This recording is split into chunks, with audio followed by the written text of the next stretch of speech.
Hello, thank you for listening to A Glimpse of the Kingdom. I'm Dr. David Pendergrass.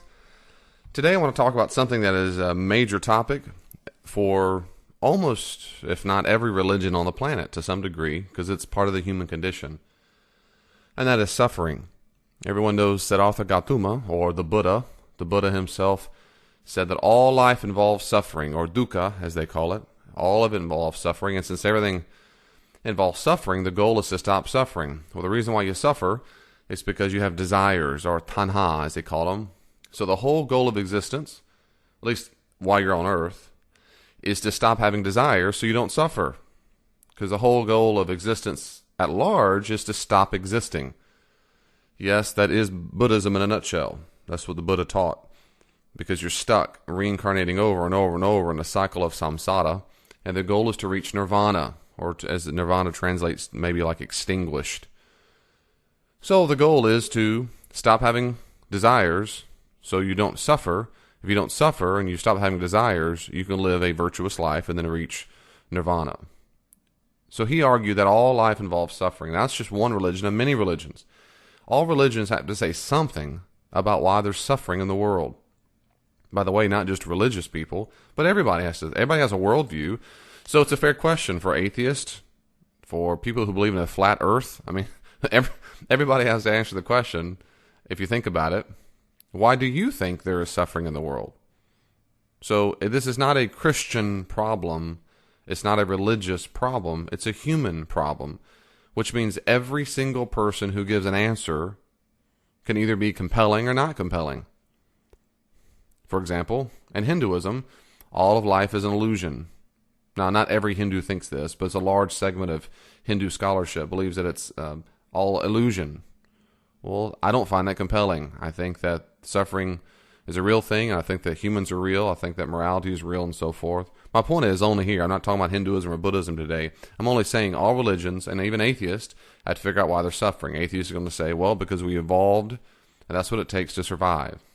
So there's all kinds of explanations for why we suffer. It's not a Christian problem.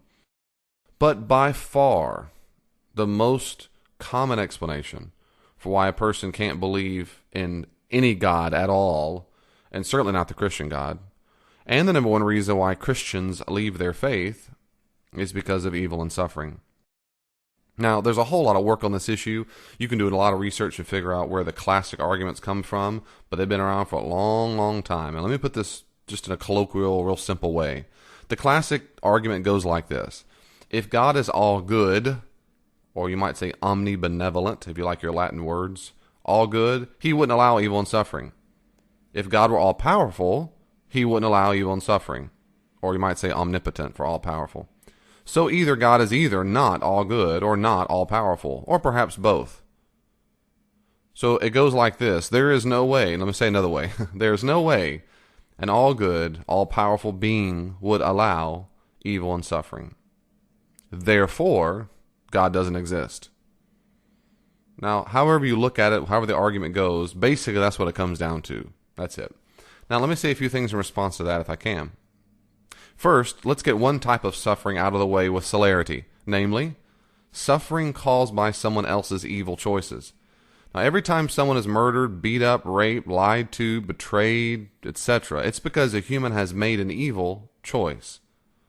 So to be clear, when a free-willed moral agent decides not to do the right thing or the good thing, but instead chooses the bad, wrong, evil thing, it can involve causing another person to suffer. And of course, it sure is easy to focus on the suffering other people cause with their evil choices and not pay attention to the suffering that we cause when we choose to do evil. Evil choices aren't just done in other people. Suffering isn't just caused by other people. We do it, and we do it well. This kind of suffering, that is, suffering caused by someone else's evil choices, isn't usually that difficult for people to accept rationally. So to answer the question, quote, where is God when people suffer from another human's evil choices? Where is God when people suffer from someone else's evil choices? We say with ease. Well, he's certainly aware and very, very disappointed that that person is doing the evil. God hates evil. The Christian God, by the way, I'm going to assume every time I say God, unless I say otherwise, I mean the Christian God. The one doing evil could have just as easily done the right thing. This is why hell is a moral necessity. Moral agents who choose evil will receive a response from God, and they won't like it. Our evil choices do not go unnoticed. And remember, free will is a great, great good. It allows for morality, good choices, and good character. It allows us to do genuine good deeds to the other humans, animals, and creation. So, to say it once more before moving on, there is no reason to have outrage over suffering caused by evil choices humans make. It is not God's fault at all that a person chooses evil and causes suffering. It's humanity's fault. It is simply ridiculous to blame God for a person's choices. Be mad at them. Be outraged at them. God is not to blame for what free-willed moral agent chooses. This is why evil has nothing to do with God's goodness. Humans are to blame. Has nothing to do with God's power, because God doesn't control our free will. Now, let that sink in. This is why evil has nothing to do with God's goodness, because humans are to blame. That is, God can be all good, and there is suffering from evil choices, because humans are to blame. God can be all powerful, and people suffer because of evil choices, because God doesn't force us to have a certain will. We have free will, freedom. By free will, I mean there is no exterior compulsion or authority over my choices. That's all I mean. I am not free to think like a woman. I'm not a woman, I'm a man. So of course I have limitations. I am not absolutely uncontrollably free. To say it one more time, I believe by freedom, I mean there's no exterior compulsion or authority making me do something.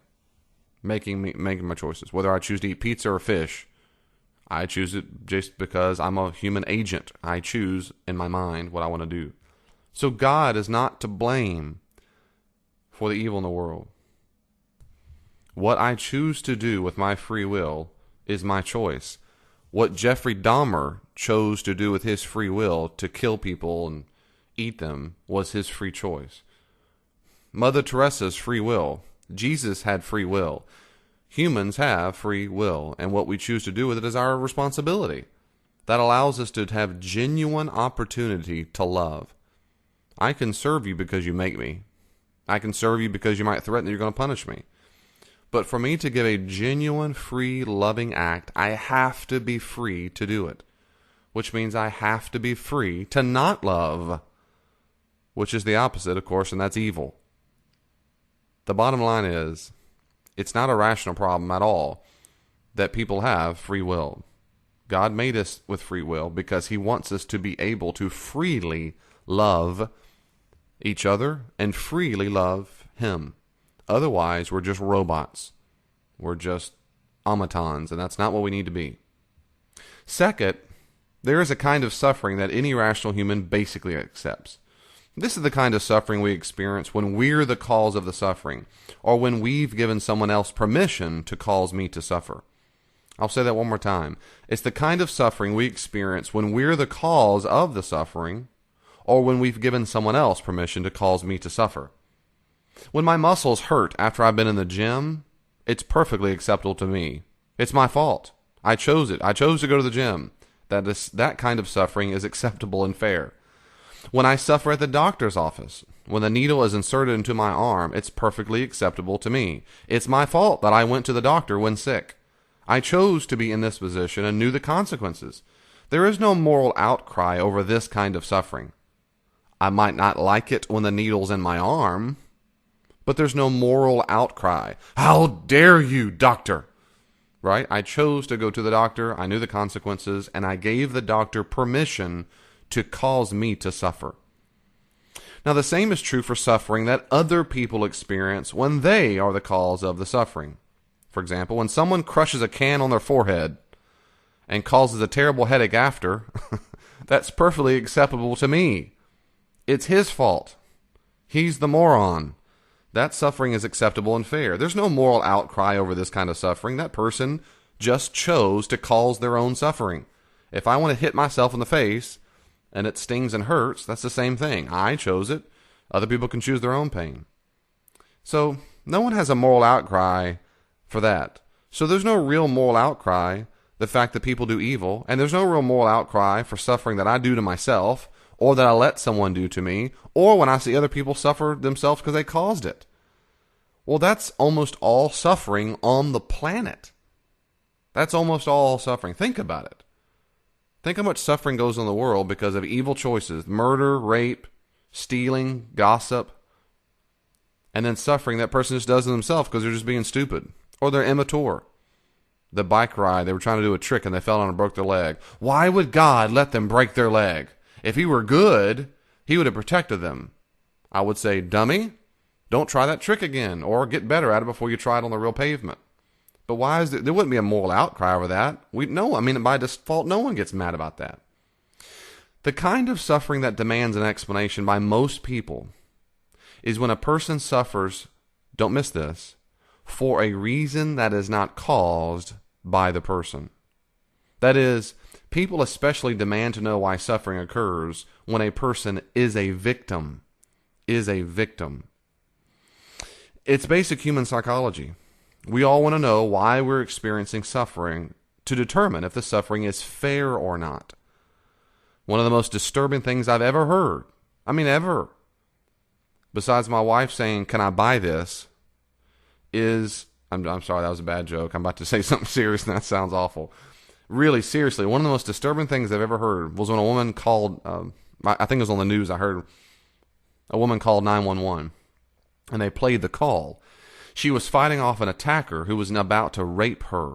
And she yelled out repeatedly, why, through her tears, screaming in panic, why? Now, do we really think that she wanted an intellectual reason for why she was about to be raped so that being raped would be okay with her?